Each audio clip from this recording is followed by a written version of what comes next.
DBC নিউজের নিয়মিত আয়োজন জেডএসআরএম নিবেদিত সংবাদ সম্প্রসারণে সবাইকে স্বাগত জানাচ্ছি। আমি মজুমদার জুয়েল। দিনে বাছাই করা সংবাদ এবং এর পর্যালোচনা নিয়ে সংবাদ সম্প্রসারণে আজকে অতিথি হিসেবে অনলাইনে যুক্ত আছেন বাংলাদেশ সাংবাদিক কল্যাণ ট্রাস্টের এমডি এবং বিএফইউজের সাবেক সভাপতি এম আবদুল্লাহ এবং গণমাধ্যম ব্যক্তিত্ব আব্দুন নূর তুষার। স্বাগত আপনাদের দুজনকে। শুরুটা করতে চাই এম আবদুল্লাহ আপনাকে দিয়ে। একটা শঙ্কার হঠাৎ করে গতকাল থেকে এক ধরনের আলোচনা ছিল যে 29শে আজকের দিন থেকে আগামী 8 তারিখ পর্যন্ত, সম্ভবত 8ই অগাস্ট, এর মধ্যে কার্যক্রম নিষিদ্ধ থাকা আওয়ামী লীগের কিছু লোকজন সংঘাত করতে পারে, সংঘর্ষ করতে পারে। আপনার কি মনে হয় এরকম কোনো শঙ্কা কি আপনি দেখেন? ধন্যবাদ। ডিবিসির এই শো যারা দেখছেন এবং ভার্চুয়াল জগতে দেখবেন সবাইকে শুভেচ্ছা জানাচ্ছি। এই শঙ্কাটা অমূলক নয়। আমি মনে করি যে এরই মধ্যে সেটা প্রমাণিত হয়েছে, তারা যে দেশে অস্থিতিশীলতা সৃষ্টি করে তারা ফেরার চেষ্টা করছে, এটা তো আমরা গোপালগঞ্জে দেখেছি। এছাড়াও বিভিন্ন সময়ে আজকেও তারা গাজীপুরে আমরা দেখেছি যে গাজীপুরে মোটরসাইকেল নিয়ে মহড়া দিতে দেখেছি আমরা। সেটা অনেকে বলছেন যে এনসিপির গাজীপুরের সমাবেশকে কেন্দ্র করে এটা দিয়েছে, কিন্তু আমরা জানি যে গাজীপুরকে আওয়ামী লীগ বলতো যে গাজীপুরকে দ্বিতীয় গোপালগঞ্জ হিসেবে আওয়ামী লীগ অনেক সময় নির্বাচনের সময় আমরা বলতে শুনেছি তারা যে গাজীপুর দ্বিতীয় গোপালগঞ্জ। তো সেখানে তারা শক্তিমত্তা দেখানোর চেষ্টা করেছে। এটা একটি নতুন ঘটনা আমি মনে করি। সেখানে মোটরসাইকেল মহড়ার যে দৃশ্য আমরা দেখলাম, তো এই সব মিলিয়ে আইন শৃঙ্খলা বাহিনী, গোয়েন্দা সংস্থা যে আশঙ্কা করছে, এটা আমি মনে করি তাদের কাছে সুনির্দিষ্ট তথ্য আছে বলেই তারা এই আশঙ্কাটি হয়তো করছেন।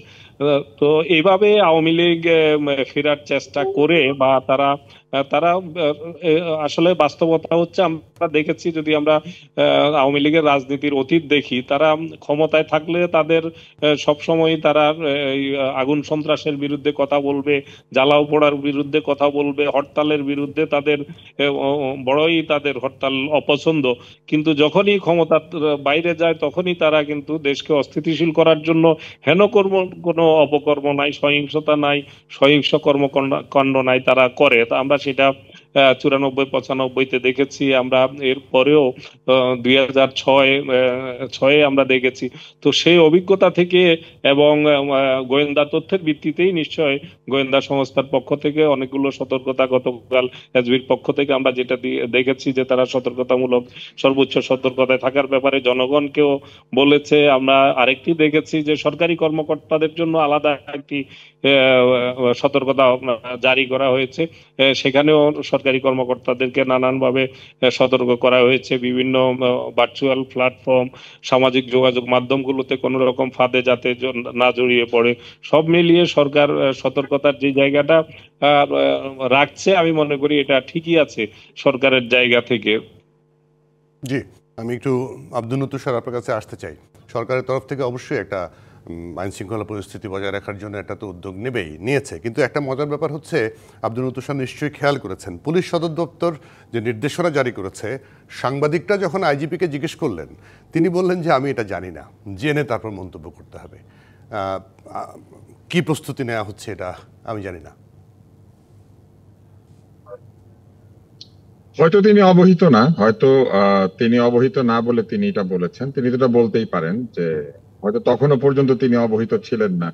যারা এটা নিয়ন্ত্রণ করছে তারা হয়তো এটা নিয়ে কাজ করছে, বা যারা সতর্কতা জারি করেছে তারা হয়তো এটা নিয়ে কাজ করছে। তবে ওনার না জানাটা বেশ, আমি মনে করি যে এটা একটু অস্বাভাবিক।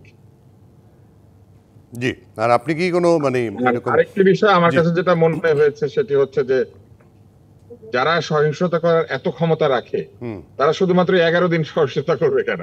তাহলে তো তারা যে কোনো দিনই সহিংসতা করতে পারে। ফলে এই জিনিসটাও একটু আমার কাছে একটু মনে হয়েছে যে এটা অধিকতর সতর্কতা আর কি। মানে আমার কাছে মনে হচ্ছে এটা একটা প্রিএমটিভ ধারণা, একটা প্রিএমটিভ সতর্কতা, যে যদি করে তাহলে পুরোপুরি সতর্কতা আছে যাতে করতে না পারে।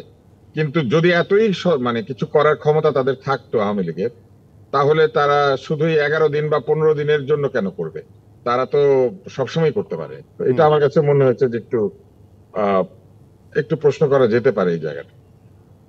জি, আপনার কাছে আসি, তার আগে একটু প্রসঙ্গ পরিবর্তন করি। আজকে ডাকসু নির্বাচনের তফসিল ঘোষণা করা হয়েছে এম আবদুল্লাহ, আপনি খেয়াল করে থাকবেন। এই পরিবর্তিত পরিস্থিতিতে ডাকসু নির্বাচন এবং এটি নিয়ে এক ধরনের আলোচনা সমালোচনা তো আছেই। আপনার কাছে মনে হয় যে এটি সুষ্ঠু সুন্দর একটি চমৎকার নির্বাচন হতে যাচ্ছে?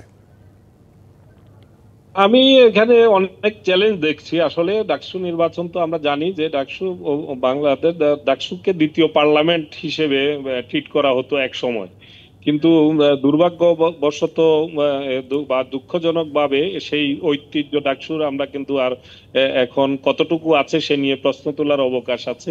এই ডাকসুর যারা নেতৃত্বে ছিলেন তারা বাংলাদেশের জাতীয় রাজনীতির আইকন হয়ে উঠেছিলেন, আমরা অতীতের অভিজ্ঞতায় দেখি। কিন্তু বাস্তবে পরবর্তীতে এই ডাকসুর যারা নেতৃত্ব সংগঠন হিসেবে এখানে যারা ডাকসুতে এসছেন, একটা পর্যায়ে নানান ধরনের বিতর্কের জন্ম দিয়ে এবং নির্বাচনগুলোতেও সুষ্ঠুতা নিয়ে, নির্বাচনগুলো কতটা স্বচ্ছতা বা সুষ্ঠুতার সাথে হয়েছে সেগুলো নিয়েও প্রশ্ন আছে। সর্বশেষ যে নির্বাচনটি হয়েছিল সেটি নুরুল হক নূর যেখানে ভিপি নির্বাচিত হয়েছিলেন, সেই নির্বাচনটি নিয়েও আমরা আমাদের কাছে কিন্তু মানে পরিষ্কার ধারণা নাই। যে সেখানে বলা হয়েছে যে নানানভাবে সেখানে ম্যানিপুলেট করা হয়েছে, এ ধরনের অভিযোগ কিন্তু তখনও ছিল। কিন্তু এই পরিবর্তিত পরিস্থিতিতে এখানে ছাত্রলীগ নাই, নিষিদ্ধ সংগঠন। ছাত্রলীগ এর ভূমিকা কি হবে? নিশ্চয়ই ছাত্রলীগের সব সমর্থক এই ঢাকা বিশ্ববিদ্যালয়ের যে ছাত্ররা আছে সেখানে ছাত্রলীগের সব সমর্থক কিন্তু এখান থেকে বিতাড়িত হয়ে যায় নাই, এবং এদের ভোটার তালিকায় এরা যে থাকবে না তা না, এর বাইরে তাদের অস্তিত্ব নিশ্চয়ই সেখানে আছে, যদিও কার্যক্রম প্রকাশ্য তাদের নাই নিষেধাজ্ঞার কারণে। এর বাইরে সেখানে নতুন উত্থান হচ্ছে ইসলামী ছাত্র শিবিরের, যেটা কখনোই তারা এই ডাকসু নির্বাচনে অংশগ্রহণ করার, অন্তত স্বনামে অংশগ্রহণ করার তারা এর আগে সুযোগ পায় না। এছাড়াও ইসলামপন্থী বিভিন্ন ছাত্র সংগঠনগুলো এখন সক্রিয় রয়েছে। এই পরিস্থিতিতে এবারে ডাকসু নির্বাচনটি আমি মনে করি অতীতের যে কোনো ডাকসু নির্বাচনের চাইতে এটা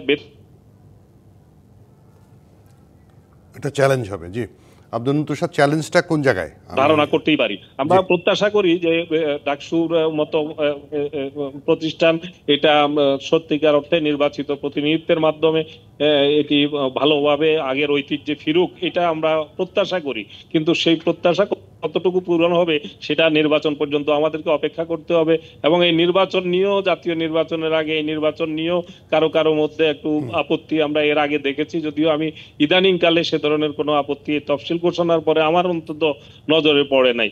যদি সেটা না থাকে ভালো, তাহলে আমরা সবার অংশগ্রহণে একটা সুষ্ঠু পরিবেশে যদি সবাই শিক্ষার্থীরা যদি ভোটাধিকার প্রয়োগ, সুষ্ঠু পরিবেশে ভোটাধিকার প্রয়োগের মাধ্যমে তাদের প্রতিনিধিত্ব নির্বাচন করতে পারে, এটা কিন্তু একটা ভালো কাজ হবে। কিন্তু সেটা কতটুকু কি হবে এ ব্যাপারে আমার কাছে খানিকটা সংশয়ের জায়গা, সংশয় রয়েছে। যে আপনার কাছে কোনো সংশয় আছে কিনা আব্দুল তুষার? আমার কাছে কোনো সংশয় নাই। জাতীয় নির্বাচন সামনে করবে এই সরকার, ফলে ডাকসু নির্বাচন করতে পারবে কি পারবে না এটা নিয়ে সংশয়ের কি আছে? এটা তো একটা ছোট্ট, খুবই ছোট্ট নির্বাচন, যেখানে বিশ্ববিদ্যালয় প্রশাসনের একটা বড় ভূমিকা থাকে। বিশ্ববিদ্যালয় প্রশাসন নিরপেক্ষ থাকলে এবং বিশ্ববিদ্যালয় প্রশাসন যদি তার অভ্যন্তরীণ নিরাপত্তা রক্ষা করে, তাহলে এটা নিয়ে অত ভয় পাওয়ার কিছু নাই। আর ছাত্রলীগ তো এখন কোনো কার্যক্রম করতে পারছে না, অতএব এই নির্বাচনে তো ছাত্রলীগ থাকবে না, ফলে তাদের সঙ্গে কারো সংঘাত হওয়ার সম্ভাবনাও নাই। যদি সংঘাত হয় তাহলে হবে কাদের সাথে কাদের? যারা এখন ছাত্র রাজনীতি করছেন সেই ধরনের যারা দলগুলি আছেন, ছাত্র দল, ছাত্র শিবির, কমিউনিস্ট পন্থী যে ছাত্র সংগঠনগুলি আছেন, ছাত্র ইউনিয়ন, জাসদ ছাত্রলীগ এবং ওই যে ছাত্র শক্তি ছিল, এখন তারা ছাত্র ফ্রন্ট করেছেন, একটা গণতান্ত্রিক ছাত্র ফ্রন্ট। এরা যদি ইলেকশন করেন এবং ভিপি নূরের যে ছাত্র সংগঠন আছে তারা যদি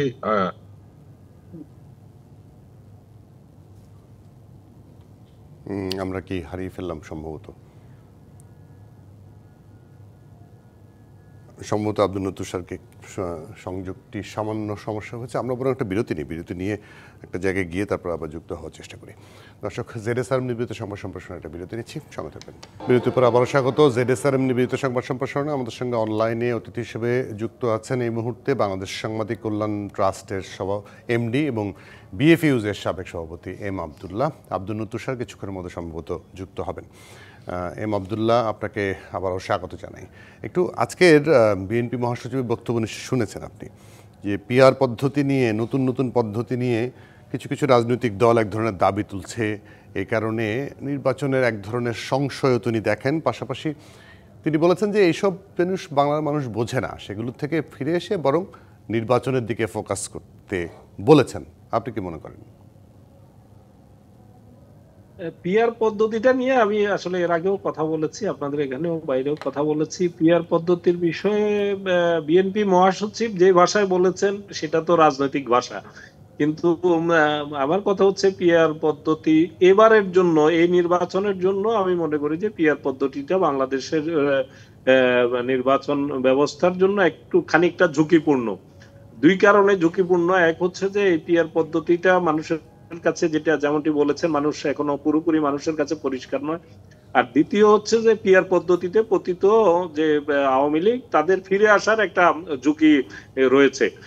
বিশেষ করে যারা পিআর পদ্ধতি নিয়ে এই মুহূর্তে সবচেয়ে বেশি সোচ্চার, জামাতের জন্যই আমি মনে করি এটার একটা ঝুঁকির জায়গা রয়েছে। যদি পিআর পদ্ধতিতে নির্বাচন হয় তাহলে আওয়ামী লীগ যদি কোনো একটি মার্কাকে, সেটা লাঙ্গল হোক বা কাস্তে হোক, কমিউনিস্ট পার্টির কোনো একটি মার্কায় তারা যদি সমর্থন দিয়ে সেখানে তাদের সকল ভোট দিয়ে দেয়, তাহলে সেক্ষেত্রে জামাতের যে দ্বিতীয় বৃহত্তম শক্তি হিসেবে পার্লামেন্টে যাওয়ার যে সুযোগ রয়েছে প্রধান বিরোধী দল হিসেবে, সেই জায়গাটাতে আমি মনে করি একটি ঝুঁকির জায়গা তৈরি হবে। আর পিআর পদ্ধতি ছাড়া আওয়ামী লীগের সরাসরি তাদের প্রার্থীদেরকে নিয়ে এবারের নির্বাচনে সেভাবে লড়াই করে ভালো কিছু করার সুযোগ কম। সেক্ষেত্রে আমি মনে করি এবারে অন্তত পিআর পদ্ধতির বিষয়টিকে এটা চিন্তা থেকে বাদ দেয়াই যুক্তিযুক্ত হবে বলে আমি মনে করছি। যে যাদের কথা বলছেন, জামাতই তো সবচেয়ে বেশি পিআর পদ্ধতির জন্য দাবি করে বসে আছে, তার সঙ্গে এনসিপি তো আছেই। তারা কি এটা বুঝতে পারছেন? আমি তো বললামই যে জামাতের জন্যই এবারে অন্তত পিআর পদ্ধতিটা জামাতের জন্যই সবচেয়ে বেশি ঝুঁকির জায়গা হবে। জি, সে জায়গাটাও যে সংস্কার করে যে নির্বাচন পেছানো, নির্বাচন পদ্ধতির এক ধরনের মানে লেন্দি করা, সেগুলোর অভিযোগ তিনি তুলছেন, যে সংস্কারটাকে বেশি গুরুত্ব দেওয়া হচ্ছে। সেটা আমি মনে করছি না যে জামাত নির্বাচনকে পিছানোর জন্য এখনো কোন রকম কলা কৌশল করছে, এটা আমি মনে করছি না। কারণ জামাতও পরিষ্কার ভাবে বলেছে তারা সংস্কার এবং বিচারের অগ্রগতি সাপেক্ষে তারাও নির্বাচন চায়। সেই জায়গাটাতে আমি যে আশঙ্কাটার কথা বিএনপি বলে, সেটা হয়তো তাদের রাজনৈতিক দূরদর্শিতার মাধ্যমে তারা হয়তো বুঝতে পারছেন বিএনপি নেতৃত্ব। কিন্তু আমি যেটা মনে করি যে এবারে অন্ততপক্ষে পিআর পদ্ধতির জন্য বাংলাদেশের মানুষ প্রস্তুত নয়, এবং পিআর পদ্ধতির নির্বাচনে এবারে পতিত ফ্যাসিবাদকে ফিরে আনার, শক্তভাবে ফিরে আনার একটা প্রেক্ষাপট, পটভূমি তৈরি হবে। জি, আব্দুল তুষার, আপনি নিশ্চয়ই আমাকে শুনতে পাচ্ছেন। তবে উচ্চ কক্ষে পিআর পদ্ধতি হতে পারে, এটা আমি মনে করি উচ্চ কক্ষে পিআর পদ্ধতি হতে পারে। সেটা নিয়েও, সেটা কোন ফর্মে হবে এটা নিয়ে আলোচনার সাপেক্ষে সে ব্যাপারে কথা বলা যেতে পারে। হ্যাঁ, উচ্চকক্ষে পিআর পদ্ধতির দাবিটা এনসিপি ইদানিংকালে খুব বড় করে দেখছে। আব্দুল তুষারের কাছ থেকে শুনতে চাই যে আজকে মির্জা ফখরুল ইসলাম আলমগীরের যে বক্তব্য, যে পিআর মানে বাংলাদেশের মানুষ যেখানে ইভিএম এ ঠিক মতো ভোট দিতে পারে না, সেখানে পিআর পদ্ধতি, যেটা এম আব্দুল্লাহ বললেন যে এই মুহূর্তে পিআর পদ্ধতিটা আসলে বাংলাদেশের জন্য সঠিক হবে না। পিআর পদ্ধতি আসলে একটা কৌশল। মূলত পিআর পদ্ধতি চালু করা হচ্ছিল যেসব দলের লোকেরা জীবনে কখনো ভোটে জিতে সংসদে যেতে পারবেন না, তাদেরকে সংসদে নিয়ে যাওয়ার জন্য একটা পদ্ধতি। কিন্তু এই পদ্ধতির একটা প্রবলেম আছে। প্রবলেমটা হচ্ছে নিম্ন কক্ষে যদি ডিরেক্ট ইলেকশন হয় আর উচ্চ কক্ষে যদি পিআর হয়, তাহলে দেখা যাবে নিম্ন কক্ষে যার একটা সিটও নাই, উচ্চ কক্ষে হয়তো তার 5% ভোট পাওয়ার কারণে, হয়তো উনি একটা সিটও জিতেন নাই, কিন্তু 5% ভোট পাওয়ার কারণে উচ্চ কক্ষে এই দল সিট পেয়ে যাবে, এবং তারা ওইখানে বসে নিম্ন কক্ষের সংখ্যাগরিষ্ঠ দলকে নানান ধরনের সমস্যা তৈরি করবে। আমি আপনাকে একটা সহজ উদাহরণ দিই। ধরেন একটি দল 170টা সিট পেল এবং অন্যরা সবাই মিলে 130টা সিট পেল, কিন্তু দেখা গেল যে ভোটের পার্সেন্টেজে যারা 180টা সিট পেয়েছে 170টা, তারা পেয়েছে 35% বা 40% ভোট, আর যারা জিতে নাই তারা সবাই মিলে, বা অল্প কয়েকটা সিটে জিতেছে, তারা সবাই মিলে পাচ্ছে 60% ভোট। ফলে দেখা যাবে যে উচ্চ কক্ষে বিরোধী দল সংখ্যাগরিষ্ঠ থাকবে, এবং এই ধরনের ক্ষেত্রে বাংলাদেশের সরকার পরিচালনা করা অত্যন্ত কঠিন হবে। যদি এমন হয় যে নিম্ন কক্ষে যে পার্সেন্টেজ সেই অনুযায়ী উচ্চ কক্ষও ঠিক হবে, তাহলে কিন্তু আসলে অসুবিধাটা হবে না। কিন্তু যে পিআর প্রস্তাব করা হয়েছে সেই পিআর করা হয়েছে টোটাল ভোটের পার্সেন্টেজে। এখন ধরেন বাংলাদেশে এরকম দল আছে যারা 5% ভোট পায় বা 3% ভোট পায়, বা ধরেন একটা জোট হলো, যে জোট 10% 15% ভোট পেলো, কিন্তু ওই জোটের একজনও জিতলো না, 5টা দল মিলে মনে করেন 15% ভোট পেল, এরা কিন্তু পিআর পদ্ধতিতে অনেকগুলি সিট পাবে উচ্চকক্ষে। কিন্তু সেটা তো আসলে যে সমস্যাটা তৈরি করবে সেটা হলো নিচের দিকে 200 সিটও পেতে পারে। যেমন আওয়ামী লীগ 40-41% ভোট পেয়ে 200-র বেশি সিট পেয়ে গিয়েছিল। তো এরকম যদি হয়, কিন্তু দেখা যাবে যে বাকি 60% ভোটে উচ্চকক্ষে কিন্তু এগিয়ে থাকবে বিরোধী দল, সবাই মিলে বিরোধী দল হয়ে নিচের দিকে তখন যে শাসন করবে তাকে নানান উৎপাত করতে পারবে। সেই জন্য আমি মনে করি, এবং আব্দুল্লাহ সাহেবও বলেছেন, আমার মনে হয় যে পিআর করলে ডিরেক্ট পিআর করা উচিত, অর্থাৎ নিচে যা পার্সেন্টেজ সেই আসনের পার্সেন্টেজে উপরের পার্সেন্টেজ হবে, কিন্তু ভোটের পার্সেন্টেজে গেলে আসলে এটা জটিলতা তৈরি করবে। জি, কিন্তু যে ইমাম আব্দুল্লাহ যে আরেকটা কথা বললেন যে পিআর পদ্ধতি যদি এবার হয় তাহলে পতিত আওয়ামী লীগের পুনর্বাসনের একটা ব্যবস্থা হবে, সেটা কিভাবে কি? পতিত আওয়ামী লীগ কোত্থেকে আসবে? কারণ পতিত আওয়ামী লীগ তো মার্কা দিয়ে নির্বাচন করছে না, আওয়ামী লীগের কোনো ম্যানিফেস্টো থাকছে না, আওয়ামী লীগের কোন লোক সরাসরি বিরাট কোন নেতা যারা একদম পরিচিত তারা ইলেকশন করতে গেলে তো মানুষ দেখতেই পাবে।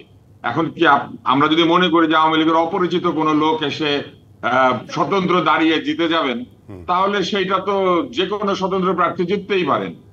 নিশ্চয়ই কোন সরকার স্বতন্ত্র প্রার্থীকে বাধা দিবে না।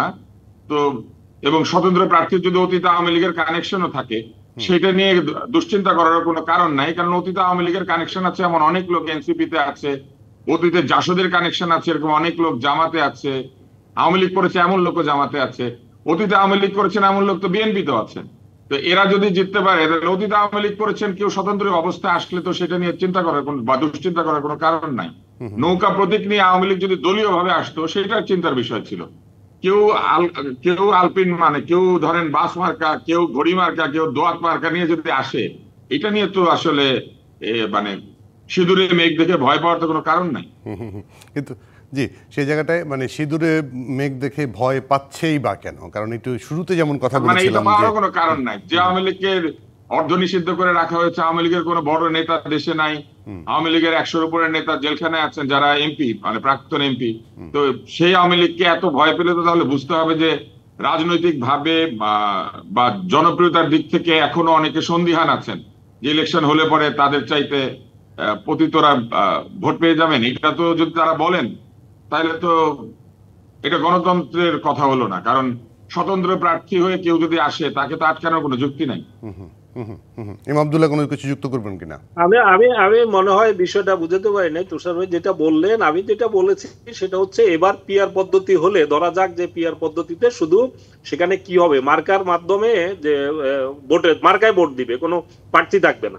সেখানে শেখ হাসিনা যদি জিএম কাদেরের সাথে একটা বোঝাপড়া করেন যে আমাদের সমস্ত ভোট লাঙ্গলে দেব, বিজয়ী আমরা যদি 25-20% বা 25% ভোট পেতে পারি আমরা সবাই মিলে, তাহলে সেখানে আপনারা 15টা সিট নেবেন, বাকি সিটগুলো আমার মনোনীত ক্যান্ডিডেটদেরকে দিবেন। সেখানে পিআর পদ্ধতিতে ভোট পাওয়ার পরে কাদেরকে মনোনীত করবে সেটা কিন্তু তাদের বিষয়, সেই যে বিজয়ী দলের বিষয়। সেখানে শেখ পরিবারের সব সদস্যকে যদি নমিনেট করা হয় যে পার্লামেন্টে পাঠানোর জন্য, তাতেও কিছু করার থাকবে না। কারণ ভোটের পার্সেন্টেজ অনুযায়ী যাদেরকে যতটা 25% যদি ভোট পায় 75টি আসনে যাদেরকে দিবে তারাই সেখানে যাবে। এই আশঙ্কাটার কথা আমি বলেছি যে আওয়ামী লীগের পক্ষে তো পিআর হচ্ছে না, আমরা কিন্তু নিম্ন কক্ষে পিআর হচ্ছে না, উচ্চ কক্ষে হচ্ছে। উচ্চ কক্ষের পিআর তো আসলে এটার কোনো সম্ভাবনা নেই। নিম্ন কক্ষের কথাই বলেছি, নিম্ন কক্ষে যখন হবে সেখানে এই সংখ্যাটার কথা বলেছি, যদি হয় সেখানে এই সংখ্যাটার কথা বলেছি। সেটা কি এতটা সরল হবে, এতটা সহজ হবে আপনার কাছে কি মনে হয় আব্দুল তুষার? আমার কাছে মনে হয় এটা কঠিন কোনো বিষয় না। এটা লাঙ্গল না হয়ে কাস্তের সাথে বোঝাপড়া হতে পারে শেখ হাসিনার, যে সব ভোটগুলো সেখানে আওয়ামী লীগের ভোটাররা কিন্তু সবাই চলে যায় না বাংলাদেশ ছেড়ে। আপনি বড় জোর 5,000 লোক গেছে, 3,000 লোক গেছে, বাকিটা তো দেশেই আছে। তারা কিন্তু নির্বাচনের সময় চাইলে আওয়ামী লীগের ভোটাররা কি করে জানবে যে এটা আওয়ামী লীগ সমর্থন দিয়েছে বা কিছু? নির্দেশনা অনুযায়ী আওয়ামী লীগের ভোটাররা কি করে জানবে যে আওয়ামী লীগ সমর্থন দিয়েছে? কোনটা ডিক্লারেশন দিয়ে সমর্থন দিবে আওয়ামী লীগের ভোটারদেরকে?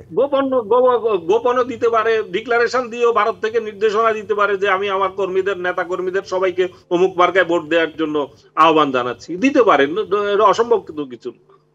এতটা সরল কি আব্দুল তুষার? না, এই বিষয়টা এত সরল না, এবং এই ভয়টাও অমূলক। এই জন্য যে যদি কেউ এই ঘোষণা দেন যে আমার সমর্থকদের সকলকে একটা মার্কায় ভোট দিতে বলছি, সমর্থকরা যদি সেখানে ভোট দিয়ে দেন, এটা আটকানোর উপায় কি? এখনো কি আটকাতে পারবেন? পিয়ার না হইলেও আটকাতে পারবেন? ধরেন জাতীয় পার্টি আর অন্য সবাই মিলে, পুরনো 14 দল সবাই মিলে একটা মার্কা ঠিক করে নিয়ে আওয়ামী লীগের সমর্থক সহ সকলে ভোট দিয়ে দিল, তাহলে তো এমনিতেই সংখ্যাগরিষ্ঠতা পেয়ে যাওয়ার সম্ভাবনা দেখা দিবে। যদি আওয়ামী লীগের ভোট না, সেখানে একটা ব্যাপার আছে তুষার ভাই, সেখানে একটা ব্যাপার আছে যে আওয়ামী লীগের সেক্ষেত্রে সরাসরি তাদেরকে প্রার্থীকে মাঠে নামতে হবে পিয়ার পদ্ধতি ছাড়া, কিন্তু পিয়ার পদ্ধতি তো তা লাগবে না। পিয়ার পদ্ধতি ছাড়া মাঠে আলোচনা হচ্ছে না। আমি সেটা নিয়ে আলোচনা নিম্ন কক্ষে তো পিয়ার নিয়ে আলোচনা হচ্ছে উচ্চ কক্ষের পিয়ার নিয়ে। না, আমি উচ্চ কক্ষের কথা বলছি না, এই জায়গায় তো আপনার সাথে আমার ডিফার করছে। আমি নিম্ন কক্ষে হলে কি হবে আমি সেটা বলছি। উচ্চ কক্ষের কথা বলা হচ্ছিল আলোচনাটা। আমি নিম্ন কক্ষ নিয়ে আলোচনা করছি। যে এই যে সংস্কার নিয়ে কথা হচ্ছে, আজকে মানে মির্জা ফখরুল ইসলাম আলমগীর বললেন আজকে একটা সংস্কার কমিশনের বৈঠক হয়েছে, কালকে জুনাই সনদের একটা খসড়া দিয়েছে। কি দিয়েছে? আমরা যা পেয়েছি এটার মধ্যে কিছুই নাই। তারপরেও সেটা নিয়ে এক ধরনের বিরোধিতা আছে, সেটা নিয়ে আলোচনা আসবে। একটা ছোট্ট বিরতি নিয়ে আসি। দর্শক, ZSRM নির্বিত সংবাদ সম্প্রসারণে আরও একটা বিরতি নিচ্ছি, সঙ্গে থাকবেন। বিরতির উপর আবারও স্বাগত। ZSRM নির্বিত সংবাদ সম্প্রসারণে আমাদের সঙ্গে অতিথি হিসেবে আছেন এম আবদুল্লাহ এবং আব্দুন নূর তুষার। দুজনকে স্বাগত জানাই আবারও। আব্দুল নূর তুষার, ওই যে প্রসঙ্গটি বলেছিলাম যে জুলাই সনদের একটা খসড়া কালকে যেটা আমরা পেলাম, আজকে এটা সম্পর্কে জামাত বলছে বিপজ্জনক, এনসিপি বলছে তাদের মতো না হলে তারা সই করবে না, আর বিএনপি বলছে সমর্থন। মানে আমি জানি না, এটার ভিতরে কোনো সারমর্ম পেলাম না, খালি পেলাম আগামী 2 বছরের মধ্যে এগুলো বাস্তবায়ন করিতে রাজনৈতিক দল যারাই ক্ষমতায় যাবে তারা অঙ্গীকারবদ্ধ থাকিবে, ভিতরে কিন্তু কিছু নাই। বিপজ্জনকটা কোত্থেকে পেলো আমি জানি না। প্রথমত, জুলাই সনদ নামে যে বিষয়টির কথা বারবার বলা হচ্ছিল, খসড়া যদি এটা হয়ে থাকে তাহলে আমি বলবো যে এটি খুব সুলিখিত না। একটি সনদের মধ্যে এক ধরনের নৈতিক অবস্থান, এক ধরনের চিরকরণীয় এই ব্যাপারগুলি থাকে।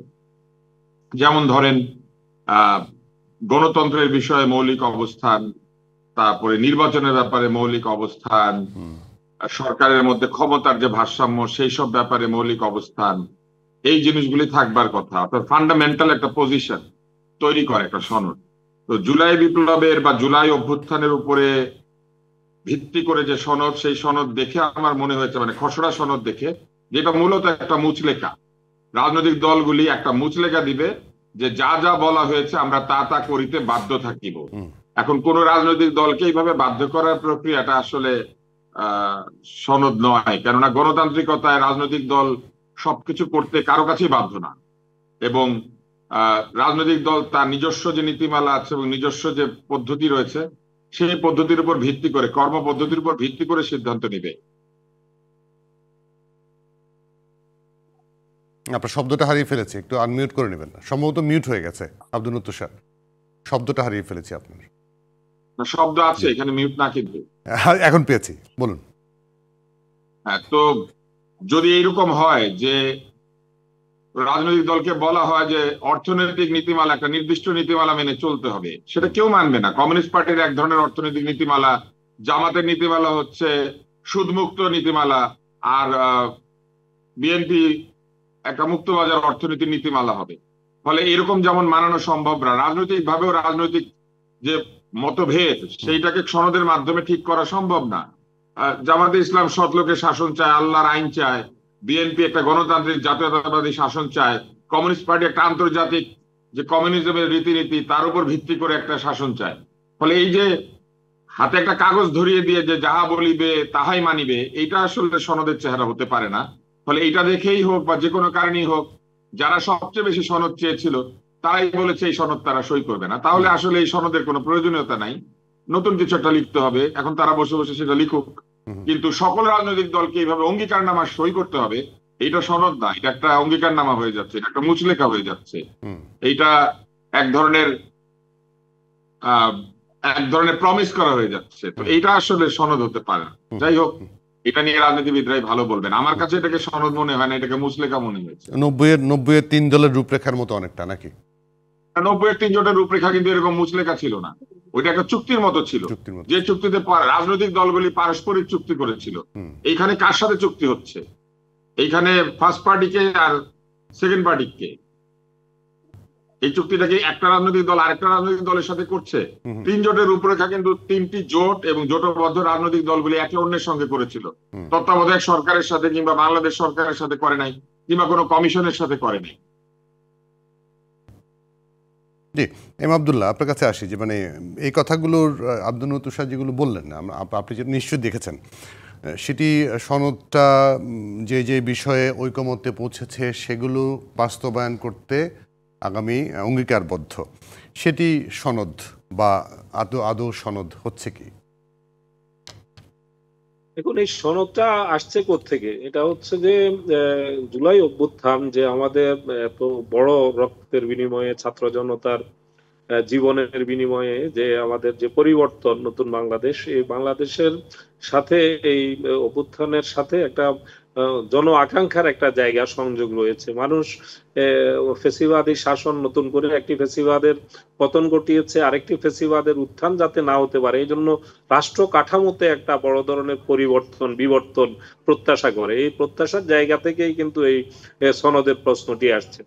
এখন যে আপনি এনসিপির কথা বললেন, তারা সনদে সই করবে না বা তারা প্রতিক্রিয়া জানিয়েছে, তারা চাচ্ছে যে এই সনদটা যে 2 বছর পরে, যে 2 বছরের মধ্যে বাস্তবায়নের যে কথাটি বলা হচ্ছে, তারা সেটা মানতে চাচ্ছে না। তাদের কথা হচ্ছে যে এখনই সেটা গণপরিষদ নির্বাচনের মাধ্যমে, জাতীয় নির্বাচনের আগে গণপরিষদ নির্বাচনের মাধ্যমে এই সংস্কারগুলো, রাষ্ট্র কাঠামোর এই সংস্কারগুলো তারা সংবিধানে সেটার পাকাপোক্তভাবে চায়, এবং গণভোটের মাধ্যমেও তারা কিছু কিছু বিষয় চাচ্ছে। গণভোটের মাধ্যমে আবার জামাতও চাচ্ছে, গণভোট জামাতও চাচ্ছে। হ্যাঁ, কিন্তু কিন্তু এখানে কথা হচ্ছে যে যে জায়গাটা আমাদের এই সনদের গুরুত্বটা এই জায়গাটাতে, যে অন্তত পক্ষে এই রাজনৈতিক দলগুলো দীর্ঘ সময়, আমরা আজকে বেশ কয় মাস ধরে আলোচনার মাধ্যমে সব বিষয়ে কিন্তু একমত হতে পারে না। যে বিষয়গুলোতে একমত হয়েছে সেটাই কিন্তু সনদে অন্তর্ভুক্ত হচ্ছে। এই সনদে অন্তর্ভুক্ত হচ্ছে, আমরা যেটুকু জেনেছি যে 12টি মৌলিক বিষয়ে সবাই একমত হয়েছে, সেটাই সনদে অন্তর্ভুক্ত করা হচ্ছে, এবং সেখানে সবাই সই করবে, এবং সেটা যারা ক্ষমতায় যাবে বা ক্ষমতার বাইরে থাকবে, তারা এগুলো বাস্তবায়নের ব্যাপারে আগামী 2 বছরের মধ্যে সহযোগিতা। এটা রাজনৈতিক অঙ্গীকার, নিঃসন্দেহে রাজনৈতিক অঙ্গীকার, কিন্তু বাংলাদেশ কিন্তু পরিবর্তিত বাংলাদেশ কিন্তু বর্তমানে। আগামী দিনগুলোতে এই অঙ্গীকার করার পর এই সনদ যদি অতীতের মতো, যেটা 3 জোটের রূপরেখার কথা বললেন, সে ধরনের যে সেই অঙ্গীকার যদি ভঙ্গ হয়, এগুলো যদি বাস্তবায়নের দিকে না এগোয়, বাংলাদেশের মানুষ কিন্তু এখন তরুণ সমাজ বিশেষ করে, এবং সাধারণ মানুষ, নারী, শিশু থেকে শুরু করে সবাই কিন্তু নতুন জীবন দেওয়ার যে উদাহরণ সৃষ্টি করেছে জুলাই অভ্যুত্থানে। তো যে সরকারি বা যারাই, যে রাজনৈতিক দলই এই অঙ্গীকার গুলো ভঙ্গ করবে, তাদেরকে কিন্তু এই ক্ষমতায় থাকুক বা যেখানেই থাকুক না কেন, তাদেরকে বড় ধরনের অস্তিত্বের হুমকির মুখে পড়তে হবে, এবং চ্যালেঞ্জের মুখে পড়তে হবে, প্রতিরোধের মুখে পড়তে হবে। সেই ভরসা থেকেই কিন্তু এই অঙ্গীকার নামায় বা সনদে সই করানো হচ্ছে, এবং আমরা বিশ্বাস করি এখানে যে বিষয়গুলোতে ইতিমধ্যে ঐকমত্য হয়েছে, এগুলো সবগুলোই মানুষের জন আকাঙ্ক্ষার বহুলাংশে প্রতিফলন রয়েছে, এবং সেই প্রতিফলনের ভিত্তিতেই আরো কিছু বিষয়ে যদি একমত হওয়া যেত তাহলে হয়তো আরো ভালো হতো, কিন্তু সবগুলোতে হওয়া যায় না। কিন্তু মৌলিক কিছু বিষয়ে একমত হয়েছে, এগুলো বাস্তবায়নে আগামীতে যে সরকারি ক্ষমতায় আসুক, যে ধরনের সরকারি ক্ষমতায় আসুক না কেন, তারা যাতে এগুলো বাস্তবায়ন করে, সেই জন্যই সনদের এই প্রশ্নটি এসছে।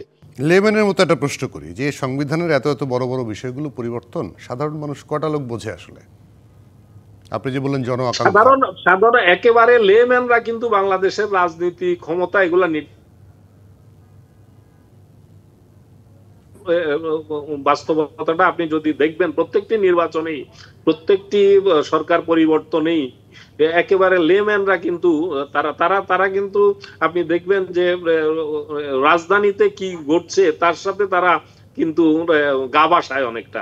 এটা এক ধরনের হুজুগে বাঙালি যে আমাদের যে অপবাদ আছে অনেকটা সেরকমই, যে জনমতের দিকে, জনমতকে যেদিকে নিয়ে যেতে পারে সেদিকেই বাংলাদেশের লেম্যান জাতির কথা বলছেন, তারা কিন্তু সেদিকেই যায়।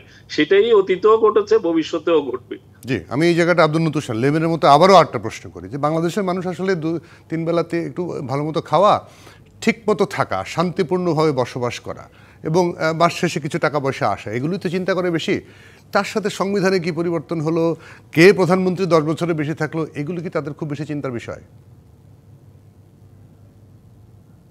বাংলাদেশের মানুষের এক ধরনের সচেতনতা তো বেড়েছে, কারণ তাদের কাছে এখন ডিজিটাল বিশ্ব উন্মুক্ত হয়েছে, তাদের কাছে সোশ্যাল মিডিয়া আছে। তারা অনেকেই আগে যারা খবর দেখতো না কিংবা রাজনৈতিক আলোচনা শুনতো না, তারা শুনছে। কিন্তু এটা ঠিক যে সাধারণ মানুষ খেয়ে পরে বাঁচতে চায়, তারা শান্তিপূর্ণ জীবন চায়, তারা জানমালের নিরাপত্তা চায়, তারা ছেলেমেয়ের পড়াশোনা চায়।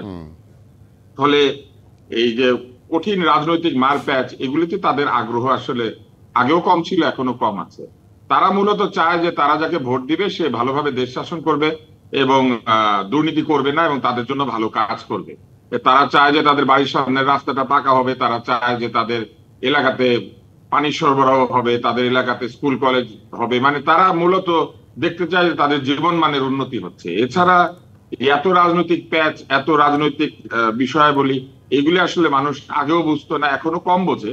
কিন্তু এটা ধীরে ধীরে বাড়বে এই জন্য যে বাংলাদেশে একটা তরুণ সমাজ তৈরি হয়েছে, যারা লেখাপড়া শিখছে, প্রচুর পড়াশোনা করছে এবং তাদের অনেক এক্সপোজারও হচ্ছে। কারণ তারা তো আগের মতো শুধু ঘরে বন্দি না, তারা সারা পৃথিবী দেখতে পাচ্ছে। ফলে ধীরে ধীরে অবস্থাটা পরিবর্তিত হয়ে যাচ্ছে এবং যাবে। এখানে ওই যে যেহেতু সনদ দিয়ে কথা বলছিলাম, মানে জামাত এবং এনসিপির বাইরে বিএনপি কিন্তু একটা ধরনের সমর্থন দিয়েছে যে যা যা অঙ্গীকার হচ্ছে বিপজ্জনক, তারা বলছে না যে মোটামুটি ঠিক আছে। সেটিকে আপনি কিভাবে দেখেন? বিএনপি যেটা বলতেই পারে এই সনদে, আমি কিন্তু যা লেখা আছে সেটার কোনো বিরোধিতা করি না। সনদ যেভাবে লেখা হয়েছে সেটা মনে হয়েছে যে সবার কাছ থেকে একটা কথা আদায় করা হচ্ছে। কিন্তু বিএনপি কেন, যে কোনো দলই এটাকে সমর্থন দিতে পারে অথবা এটাকে সমর্থন না দিতে পারে। এটাই তো আমি বলার চেষ্টা করেছি, বা আমরা মনে করি অনেকেই, যে সকল রাজনৈতিক দল এক জায়গাতে একই জায়গায় চলে আসবে, এইটা চিন্তা করাটা আসলে সঠিক না। সকল রাজনৈতিক দলকে এক জায়গায় আনতে গেলে দেখা যাবে যে সম্ভাবনা বহু পয়েন্টে। জি, অনেক ধন্যবাদ আব্দুল তুষার এবং এম আব্দুল্লাহ আজকে আমাদেরকে সময় দেওয়ার জন্য। দর্শক, এই ছিল জেডএসআরএম নিবেদিত আজকের সংবাদ সম্প্রসারণে। বিবিসি সঙ্গে।